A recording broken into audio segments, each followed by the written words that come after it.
Assalamualaikum warahmatullahi wabarakatuh. Selamat siang Pak dosen. Pada kesempatan kali ini kita akan membahas sejarah hukum Indonesia. Sejarah hukum Indonesia merupakan perjalanan panjang yang mencerminkan perkembangan bangsa dan negara kita. Hukum adat. Hukum adat merupakan sistem hukum yang telah ada sejak masa prakolonial di Indonesia. Hukum adat berlandaskan pada aturan dan norma-norma diwariskan secara turun-menurun dalam masyarakat. Hukum adat mengatur berbagai aspek kehidupan seperti perkawinan, warisan, pertanian, dan adat istiadat. Bagian kedua, penjajahan kolonial. Pada abad ke-16, bangsa Eropa mulai masuk dan menjajah wilayah Nusantara. Penjajahan kolonial membawa pengaruh besar terhadap sistem hukum di Indonesia. Belanda menjadi penguasa utama dan menerapkan sistem hukum Hindia Belanda yang berdasarkan pada hukum sipil Eropa. Bagian ketiga, pergerakan nasional dan hukum. Pada awal abad ke-20, muncul pergerakan nasional yang menentang penjajahan kolonial. Pergerakan nasional juga berperan penting dalam perjuangan untuk memperoleh keadilan dan kebebasan hukum. Pada masa ini terbentuk organisasi-organisasi seperti Budi Utomo dan Serikat Islam yang turut berperan dalam pengembangan hukum nasional. Bagian keempat, kemerdekaan dan konstitusi. Pada tanggal 17 Agustus 1945, Indonesia memproklamasi kemerdekaan. Pembentukan konstitusi Indonesia yang dilakukan melalui proses yang melibatkan para tokoh nasionalis. Pada tahun 1945 disusunlah Undang-Undang Dasar 1945 sebagai landasan hukum negara Indonesia yang mengatur berbagai aspek kehidupan termasuk sistem hukum.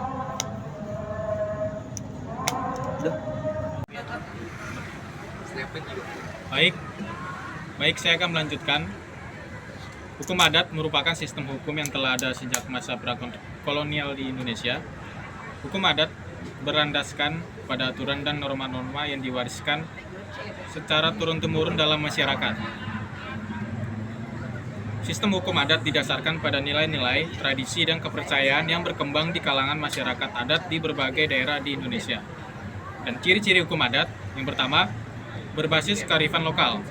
Hukum adat didasarkan pada kearifan lokal dan pengalaman bertahun-tahun yang diwariskan dari generasi ke generasi. Hukum ini mengatur berbagai aspek kehidupan masyarakat adat seperti perkawinan, adat istiadat, pertanian, perburuan, dan lain-lain. Yang kedua, berlandaskan pada nilai-nilai sosial dan kebersamaan. Hukum adat mengedepankan nilai-nilai sosial dan kebersamaan dalam menyelesaikan masalah dan konflik. Prinsip gotong royong, musyawarah, dan tolong-menolong menjadi pijakan utama dalam proses pengambilan keputusan. Yang ketiga, fleksibel dan beragam. Hukum adat dapat berbeda-beda antara satu daerah dengan daerah lainnya. Setiap komunitas adat memiliki aturan dan praktik hukum yang sesuai dengan kebutuhan dan karakteristik mereka. Hal ini menunjukkan keberagaman budaya di Indonesia. Dan yang keempat, berperan dalam menjaga ketertiban dan keseimbangan alam. Hukum adat juga memiliki peran dalam menjaga kelestarian alam dan lingkungan hidup. Hukum adat seringkali mengatur tata cara pengelolaan sumber daya alam secara berkelanjutan agar tetap lestari bagi generasi mendatang. Meskipun hukum adat memiliki peran penting dalam masyarakat adat di Indonesia, dengan masuknya penjajahan kolonial, pengaruh sistem hukum Eropa semakin memengaruhi dan menggeser peran hukum adat. Namun, seiring dengan perkembangan hukum di Indonesia, kini hukum adat semakin mendapatkan pengakuan dan perlindungan dalam sistem hukum nasional. Pengakuan terhadap adat tercermin dalam Undang-Undang Dasar Negara Republik Indonesia tahun 1945. Terima kasih.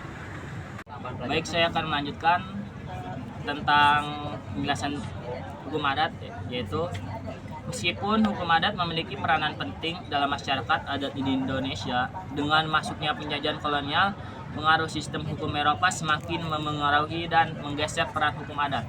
Namun seiring dengan perkembangan hukum di Indonesia, kini hukum adat semakin mendapatkan pengakuan dan perlindungan dalam sistem hukum nasional.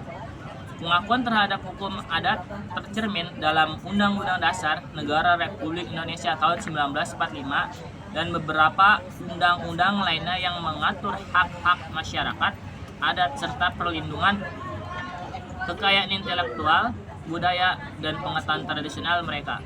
Dalam kesimpulannya, hukum adat merupakan sistem hukum yang memiliki nilai-nilai tradisi dan kearifan lokal yang diwariskan dari generasi ke generasi dalam masyarakat adat di Indonesia.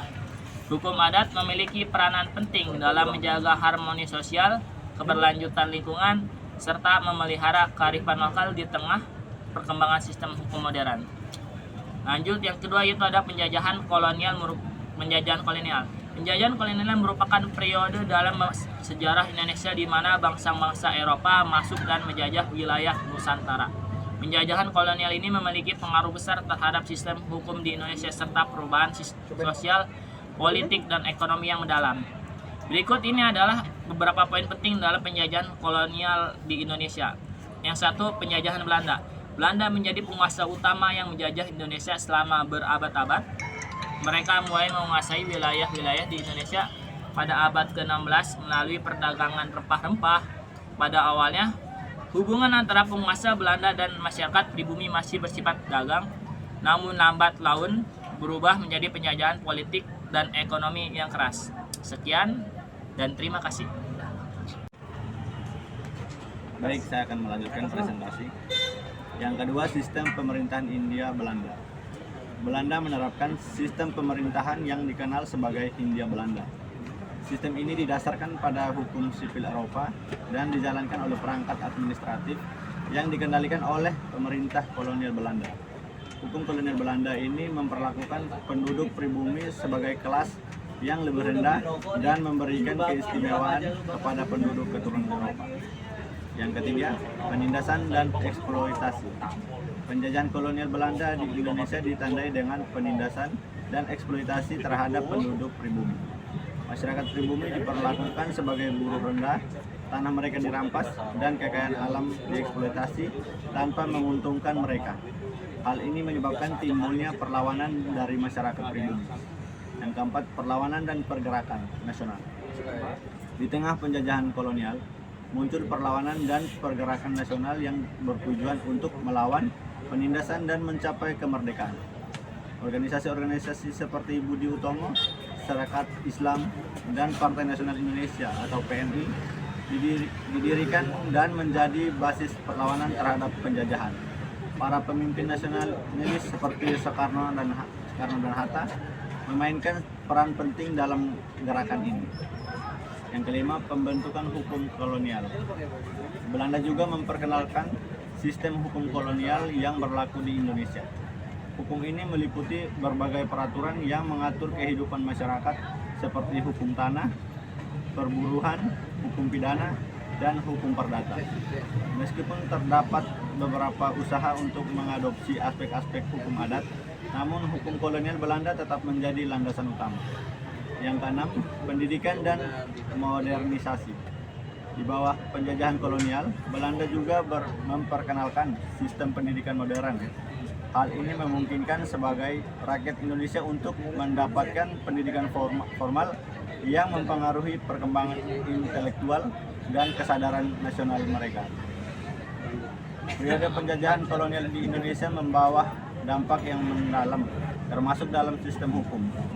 Hukum kolonial Belanda memberikan landasan hukum yang mempengaruhi perkembangan sistem hukum di Indonesia. Namun penjajahan juga memicu perlawanan dan pergerakan nasional yang akhirnya mengarah pada proklamasi kemerdekaan Indonesia pada tahun 1945. Sekian. Oke, terima kasih. Saya akan melanjutkan presentasi dari kita kelompok 4. Kemerdekaan dan konstitusi adalah dua hal yang sangat terkait dalam sejarah hukum Indonesia. Setelah perjuangan panjang melawan penjajah kolonial, Indonesia berhasil memproklamirkan kemerdekaan pada tanggal 17 Agustus 1945. Proklamasi kemerdekaan tersebut menjadi tonggak penting dalam sejarah hukum Indonesia. Berikut adalah beberapa poin yang berkaitan dengan kemerdekaan konstitusi Indonesia. Yang pertama, proklamasi kemerdekaan pada tanggal 17 Agustus 1945. Soekarno-Hatta dan Muhammad Hatta sebagai tokoh-tokoh pergerakan nasionalis memproklamirkan terbentuknya negara Republik Indonesia yang merdeka dari penjajah kolonial Belanda. Kedua, pembentukan konstitusi. Setelah proklamasi kemerdekaan perjuangan untuk menegakkan kemerdekaan bisa berhenti, masyarakat Indonesia dengan melibatkan tokoh-tokoh pergerakan nasional melakukan upaya untuk merumuskan hukum negara yang baru. Proses pembentukan konstitusi ini melibatkan Panitia Persiapan Kemerdekaan Indonesia atau PPKI yang dibentuk pada tanggal 29 Agustus 1945. Yang ketiga, Undang-Undang Dasar 1945 hasil dari upaya pembentukan konstitusi adalah Undang-Undang Dasar 1945 merupakan konstitusi Indonesia yang menjadi landasan hukum tertinggi. Dokumen ini memuat prinsip-prinsip dasar negara, sistem pemerintahan, hak-hak asasi manusia, serta kewajiban dan tanggung jawab warga negara. Yang keempat, amandemen konstitusi seiring berjalan waktu dan perkembangan masyarakat.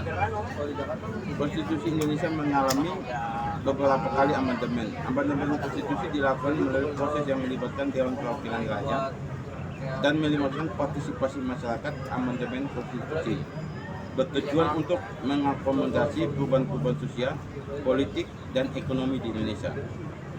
Yang kelima, ketentuan hukum dalam konstitusi. Konstitusi Indonesia juga menyediakan kerangka hukum yang mengatur berbagai aspek kehidupan, termasuk sistem hukum Indonesia. Konstitusi mengakui keberadaan hukum nasional, hukum adat, hukum Islam, dan hukum lainnya yang berlaku di Indonesia. Konstitusi juga menjamin perlindungan hak asasi manusia dan menegakkan prinsip-prinsip keadilan.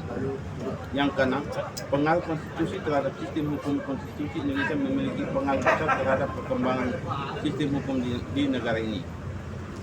Konstitusi menjadi dasar dalam pembentukan undang-undang, peraturan undang-undang, dan sistem peradilan. Konstitusi juga memberikan landasan bagi prinsip-prinsip hukum yang berlaku di Indonesia, seperti prinsip negara hukum, keadilan, dan supremasi hukum. Dengan demikian, kemerdekaan konstitusi merupakan dua hal yang tidak terpisahkan dalam sejarah hukum Indonesia. Proklamasi kemerdekaan dan pembentukan konstitusi menjadi tonggak penting dalam perjalanan bangsa Indonesia menuju negara merdeka dengan landasan hukum yang kokoh. Konstitusi Indonesia, khususnya Undang-Undang Dasar 1945, menjadi pijakan dalam mengatur kehidupan berbangsa dan bernegara di Indonesia. Oke, baik, terima kasih.